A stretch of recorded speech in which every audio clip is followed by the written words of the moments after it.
Hallelujah! Hallelujah! Panginoon po yun sa pagkino at bago tayo magsimula na ating pong Sunday discipleship, tayo po lahat muna ay tumayo. Awitan muna natin ng Panginoon.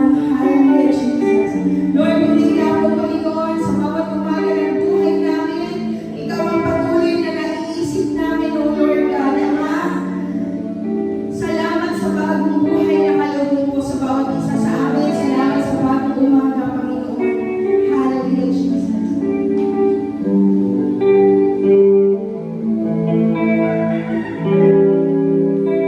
Pagising sa umaga, naalala ka, nasasabik ang puso mo na makapiling ka. Umawit, sumasamba, sumasayaw sa'yo, naghihintay ng pag-uusap mo. Pagising sa umaga, naalala ka, nasasabik ang puso mo na makapiling ka. Umawit, sumasamba, sumasayaw sa'yo, naghihintay ng pag-uusap mo. Alam ko magkulang ng kapangyarihan mo. Alam ko magkulang ng kamalayan mo. Jesus, nakita ka, tanging sandigan mo. Lakas buhay ng gagaling sa'yo. Alam ko magkulang ng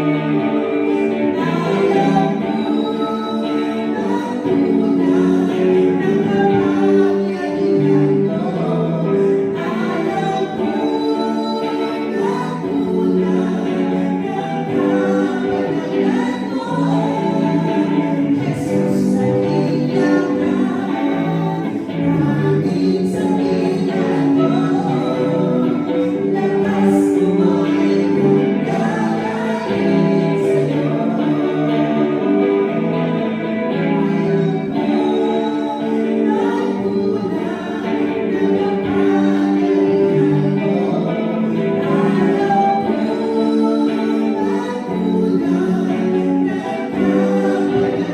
mo. Jesus, nakita ka, tanging sandigan mo. Lakas buhay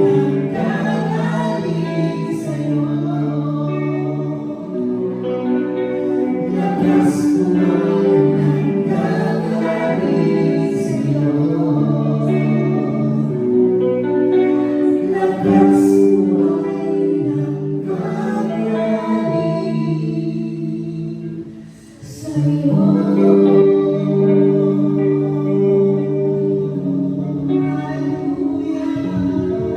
Yes, Lord, Panginoon, tunay na ang Diyos, ang aming kalakasan ay nagmumula sa iyo, Panginoon. Lord, apart from you, bilang namin, O God. Lord, tulungan mo po ang bawat isa sa amin. Maunawaan ka namin, Panginoon, at ang mga salita mo, Diyos, ay malakaran namin, Panginoon, bilang mga matatalinong tao sa mundo ito, Panginoon Ama. Salamat sa iyo, sa iyong pangalan ng pagpuli, sa pangalan ni Jesus. Amen. Hallelujah. Sige po, tayo po ngayon ay nasa ika-13th na discipleship training.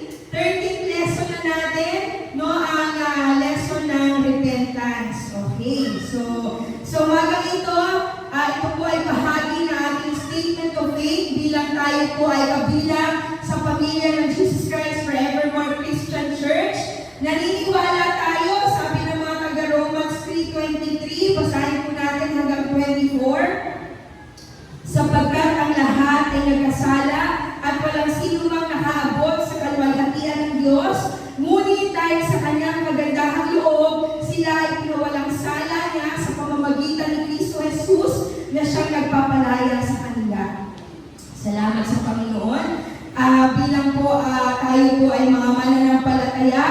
at kabilang sa pamilya ng Jesus Christ forevermore. No, naniniwala po tayo na ang lahat po ay nagkasala. No? Sabihin pa natin na ito ay batang pastik pa lang. Bata pa po ito, no? Bagong silang pa lang. Sinasabi ng Bible that all have sinned and fall short of the glory of God. So naniniwala tayo regardless kung ano yung edad mo, bata, bagong silang, walang kamalayan, pero dahil sa minana nating likas mula sa ating mga ninuno sa unang tao sa mundo, kay Adan at kay Eva, meron tayong mga minanang kasalanan. So ibig sabihin, kahit na po bagong silang pa lang yung isang tao, no? Kahit bagong silang pa lang siya, no? Meron na po siyang taglay o likas na pagkakasala. Kaya nga, lahat ng tao ay kailangan po ng pagpapatawad ng Panginoon. Kaya kailangan po natin ang habag at ang biyaya ng Diyos. Kaya ang sabi ng Bible, sapagkat ang lahat ay nagkasala at walang sino mang nakaabot sa kalwalhatian ng Diyos, ngunit dahil sa kanyang kagandahan loob, sila ay pinawalang sala niya sa pamamagitan ni Kristo Jesus na siya nagpapalaya sa kanila. Yan po ay sa Romans 3:23-24. So mga kapatid, hindi natin sasabihin na, mabait naman ako, tumutulong naman ako sa mahihirap, nagbibigay naman ako ng limos, nagsisimba naman ako every Sunday. No? Sasabihin na, okay lang yan, mabait naman akong tao, wala naman akong ginawa ng kasalanan. Hindi po. Kahit nga po yung ultimong batang bagong silang pa lang, no po, meron na pong taglay na likas na kasalanan. Sapagkat ito po ay minana sa mga unang tao na si Adan at si Eva. So by nature, ang tao ay makasalanan. Kaya ang sabi ng Bible, all have sinned. Lahat ay nagkasala. Wala pong exempted. Lahat po ay nagkasala. No? At kailangan natin ang kapatawaran ng Panginoon. No? At sa pamamagitan ng dugo ni Jesus na inialay sa krus ng Kalbaryo, ay nagkaroon po ng kapatawaran sa lahat ng kasalanan. Once and for all, no? Meron lang alay na ibinigay. So, hindi pa man tayo nagkakasala, hindi pa man ipinanganak yung tao, meron na pong paglilinis na ginawa ang Panginoon sa pamamagitan ng dugo ni Jesus, no? Na talagang dumana doon po sa krus ng Kalbaryo. Ito po isang napakalaking biyaya po para sa ating lahat, no? Kaya po, sabihin natin na, alam nyo, meron na natanong ko lang kay Lord, no? Kasi meron akong napanood ng palabas na pelikula, Left Behind by Nicolas Cage. Ito po ay kwento ng rapture. No? Kwento ng rapture. At naalala ko doon sa sinabi, doon sa Bible, sinabi niya, kawawa ang mga babaeng nagpapasuso sa mga panahon na yun. So naisip ko, kung ang mga bata ay exempted, bakit kawawa pa yung nagpapasuso? Dahil wala na dapat papasusuhin. Dahil yung mga bata, dapat na-rapture na sila. Di ba? Siguro bakit sinabi na kawawa ang mga nanay, mga babae na nagpapasuso pa? May mga batang pinapakain. Bakit nasabi ng Bible yun? So ako naisip ko, kung gano'n, di ba dapat lahat ng batang ma-rapture? Kasi lahat naman sila, wala naman silang alam pa, di ba? Pero bakit sinabi ng Bible, kawawa ang mga babaeng nagpapasuso sa panahon na yun? So napaisip talaga ako. So sabi nga ng Bible, all have sinned, lahat ng tao ay mayroong likas na kasalanan. Amen? May pagkakasala. At sino ang nagde-dedicate sa Panginoon, sa bata? Sino ang nagde-dedicate? Kasi hindi pa siya pwede i-baptize, di ba? Pero dinededicate ng magulang ang bata sa Diyos. Amen? Kaya responsibilidad ng mga magulang ang mga anak nila. Dahil ang mga bata ay wala pang kakayahang magdesisyon, nasa kamay ng mga magulang ang pagdedesisyon sa mga bata. Amen? Kailangan palang i-alay ang mga bata sa Panginoon para sila ay makatanggap ng regalong kaligtasan mula sa Diyos. Amen? Hindi po pala yun automatic. Kasi napaisip ako, sabi ko, Lord, bakit? Sinabi pa doon sa Bible na kawawa ang mga babaeng may pasusuhin pa. Eh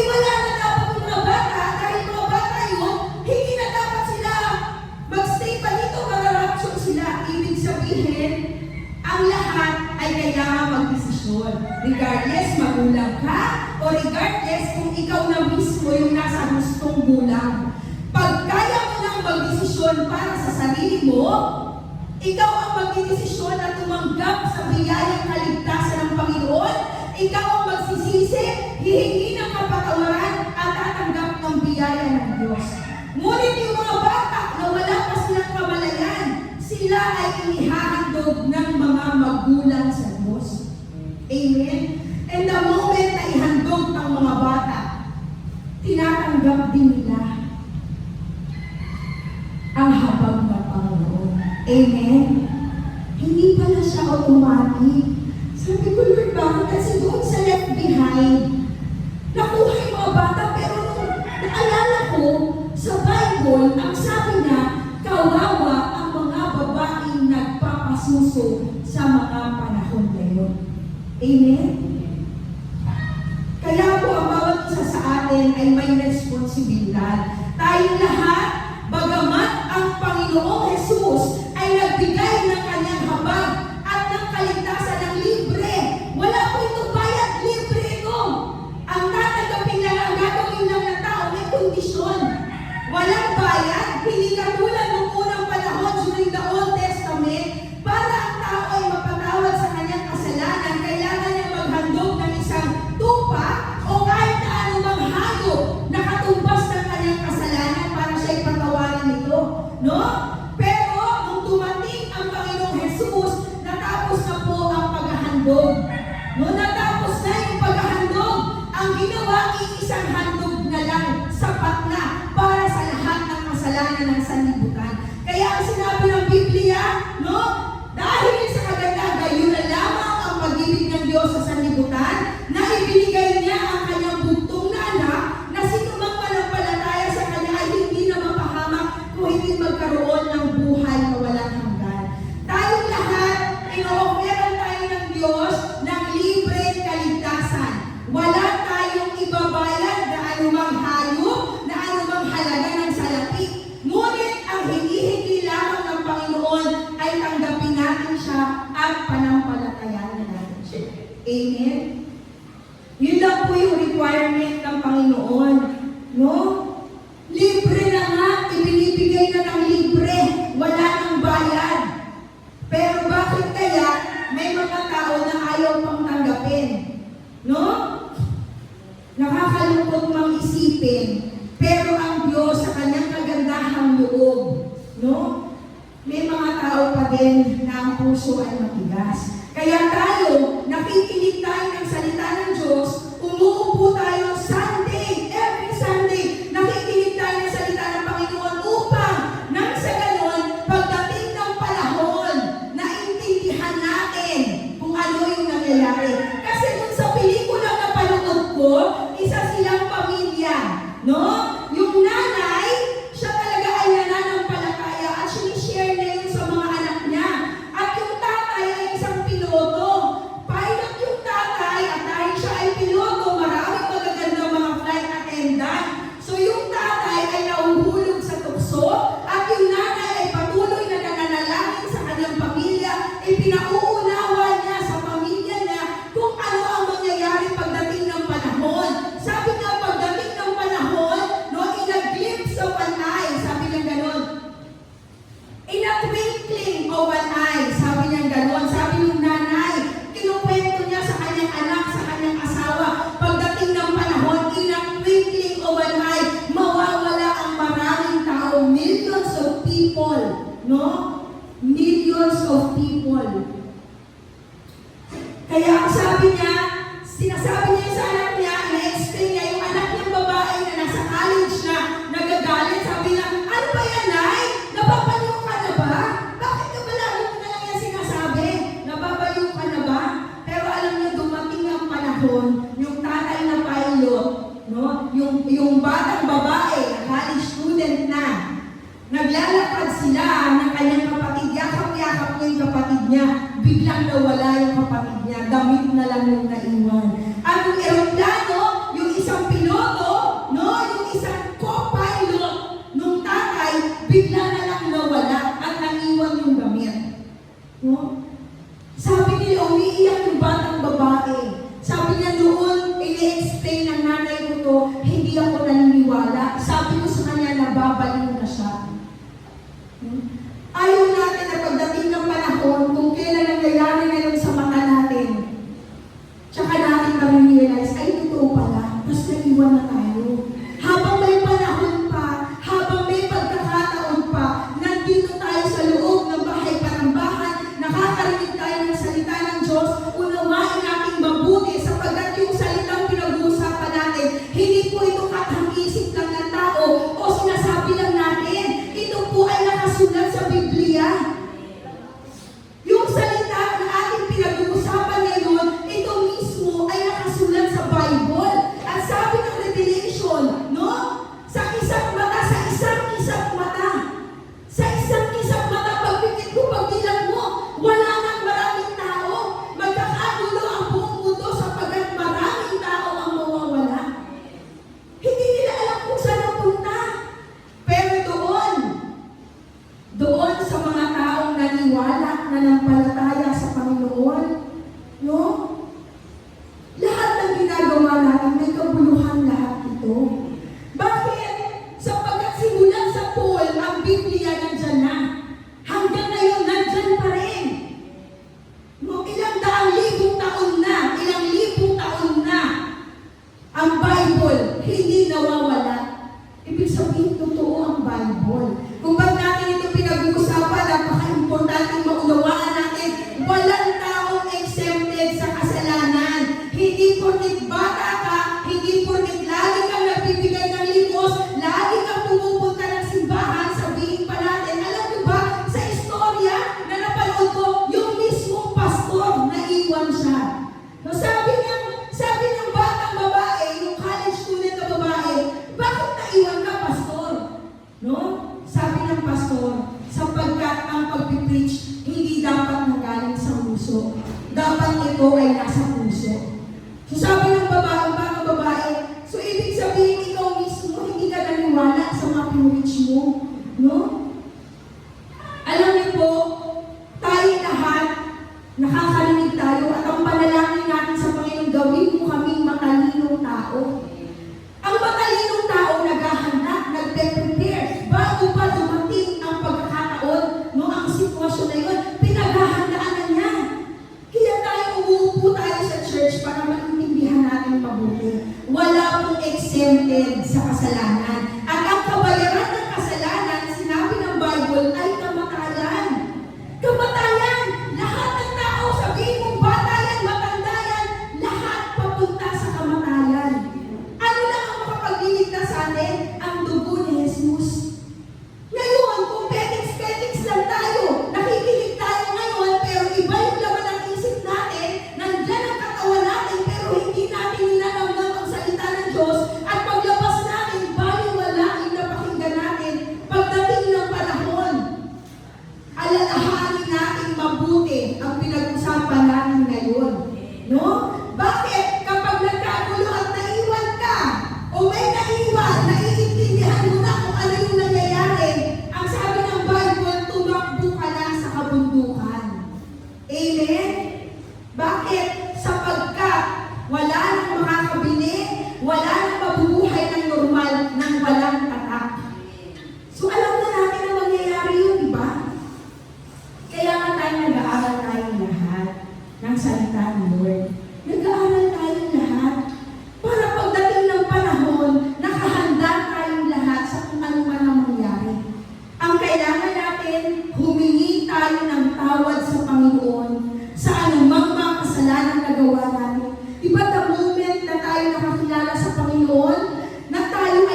naging citizen of heaven na tayo. Citizen of heaven na tayo the moment na tinanggap natin ng Panginoon sa ating buhay. Nababago ang citizenship natin. No, we belong to the kingdom of God. Amen? Kaya mga kapatid, sa umagang ito, nawa, meron po tayong naunawaan, meron tayong naintindihan, tayong lahat ngayon ay tumayo, tayo po ay manalangin. Ama namin sa langit, salamat po sa iyo, Panginoon. Salamat, O God, sa mga salita mo, Panginoon, na nagbibigay ng liwanag sa amin. Maunawaan namin mabuti, Panginoon, na ang lahat ay nagkasala at nangangailangan ng kapatawaran at paghuhugas sa pamamagitan ng iyong banal na dugo na nabuko sa krus ng Kalbaryo.